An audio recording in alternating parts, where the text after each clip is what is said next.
see 21 in the southeast, the northwest, and also northwest Scotland. Sal and John. Carol, thank you very much indeed. What would you call a bread roll? A bun. A bun. You'd say a bun, yeah. Yes. We're talking this morning about the range of different dialects and words used across the UK, and you've inundated us with suggestions this morning. It has certainly started a conversation, hasn't it? All the different regional words and dialects that you might use, particularly to describe a bread roll. We're going to call it a bread roll, I think, so that everybody understands what that is. John's been in touch. He calls it a bloomer. Oh, that's a good one. We've had bread cakes, we've had all sorts, but experts are concerned that some of these kinds of words, these unique words used around the countries, could soon disappear. Let's have a look now at some TV moments showing us all a range of regional phrases that you might recognise.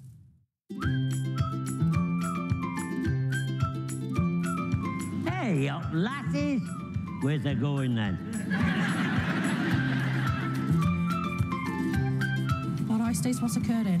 I need your advice, I do. Go for it. Mum says, have you got toast paste? Yes, and a flannel. He's got it! Now come on! You should be ashamed of yourself. I know. I'm sorry. It all just made me a bit nervous. Everything makes you nervous, Claire. You're a walking cack attack. I can't help that. It's the way God made me. Come on, lass. What's more important? Glowing that Tom Cooper will seem the wee man all right. Huh? Wow. What would you call it again? A batch? No. We've just had another message from somebody saying that they call it a scuffler. That's a new one. That's a new one. Someone else said to me, stotty. Stotty. I think we've had about 20 different words just for a bread roll. Yes, and we're joined now to talk about this by lexicographer Susie Dent, along with accent and dialect coach Elspeth Morrison. Morning to both of you. Good morning. Good morning. Susie, good morning. Why are we concerned that these phrases, particularly regional phrases, might be disappearing?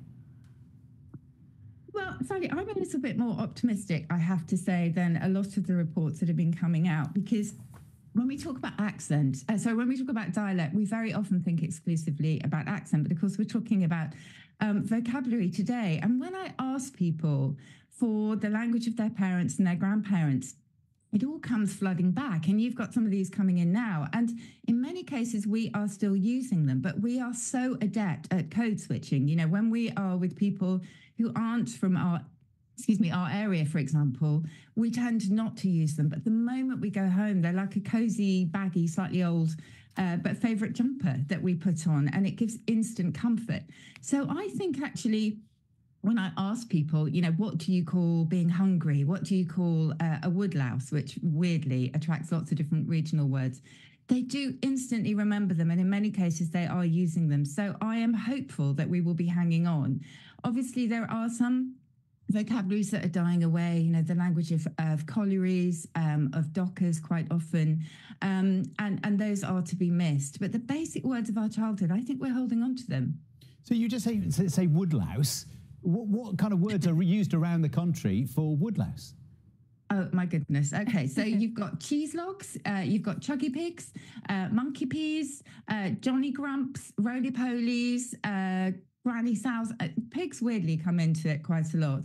But there are literally dozens of curious nicknames from right across the UK for woodlouse. And dialect does seem to collect around slightly weird themes, such as being bandy-legged. I think one of my favourite expressions, which you might know, a lot of your viewers would know, if somebody has unfortunately got bandy legs, they say, oh, he couldn't stop a pig in a ginnel. A ginnel being a really narrow alleyway. And that's another one. You know, we have snickets, we have twitchels. And it does collect around the really sort of basic things in life. I like Johnny Grumps. You hear that quite a lot round Salford at this time of the morning, actually, but I think that's for different reasons. You're never grumpy. Elspeth, now I know that as part of your job, you actually teach people to take on a different accent. Yes. How do you even begin to do that? Well, sometimes using kind of little phrases or dialect words to get in. Not all, nothing too strong though, because if it's so completely different, because learning an accent is quite hard if you're used to just your muscles are set up to speak the way you speak. But I might use, if I was doing, I don't know, London for example, I might use something like later. later. Later. Right? Later. And I know this isn't dialect specifically, but it's how people use language and change pronunciation. And when you come from one part of the country to another, like with the word later, I come from the north originally, went to live in London, and people would say to me, later, or see you later, and I'd go, oh, have we a meeting? Are we going to meet later on? And no, we weren't, because I didn't understand. So for this tiny grey island, we've got so many accents and so many words. And what Susie said, you know, the dialects are changing and going different. And I don't know quite what the difference between is slang and dialect, but I do know the young people are coming up with all sorts of words. I heard one talking about is ends the other day, and I was like, I'm sorry, ends? E-N-D-S. And I was like, what's that? And he said, well, and I was like, oh, your neighbourhood. I think I'm being funky if I say down in my manor in my hood. That's not funky anymore. Not funky, no. But I've started using bling, which wasn't around when I was growing up. You know, bling, I think that's in the dictionary now, isn't it? Bling, is it? To mean jewellery. It is, yeah. But that wasn't around when I was growing up. But, you know, so new words are coming all the time. There is, what Susie said, there is hope for us. Language isn't, it moves and changes all the time as accents. Which is why, Susie, you love it. Oh, I love it. And I remember during lockdown, John, I remember just putting something out on social media saying, you know, what kind of words remind you of home? And I was honestly just inundated with the best things, just strange things like, you know, asking what's for tea, invited so many different responses from parents and grandparents, you know, like knobs from chairs and pump handles, or air pudding and wind pie, or asking when tea was ready was clearly risky business. You had sort of when the devil's a duck and he ain't been feathered yet.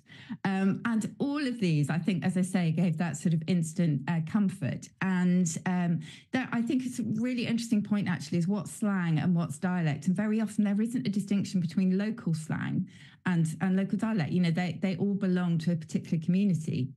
And that's the really important thing about these words, this vocabulary and the accents too, is that it makes us feel as though we belong. They are, you know, it's our language, it's our wardrobe, and we might change it when we talk to somebody else, but it will always be there to return to. Elspeth, you've worked with movie stars to try and teach them how to sound like they come from different parts of the country, and is understanding the language key to that? Do you know what? Yes, understanding the language, but also particularly with accent. So dialect's more the actual words, but what I'm working with more is the actual pronunciation of sounds, what we call in the UK the accent aspect. So it might be rhythm as well. So if I was going to teach somebody a Liverpool accent, for Very example. tricky to get right. Absolutely critically difficult to get right, because even Scousers can't agree on it.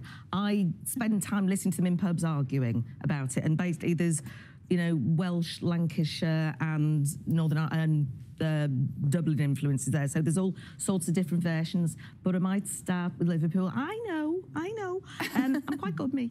I might start with just doing the tune like da da da da da da da da da da da da, because that starts getting them into the rhythm.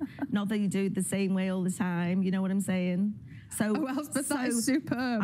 So I might start with a rhythm thing, or with like a kind of Scottish accent. I might suggest like there's a wee trinity of sounds like oh no, okay, good, where I'd get them to stick their lips out and feel different muscles. I'm not sure how we say this in any accent, but we've got to go. We've run out of time. Well, I'll come back. In fact, do you know what? We're later than we might have been. And then we should have been. Yeah. Thank you both very much indeed for joining us. Keep those dialect suggestions coming. We'll be back with the headlines in just a moment.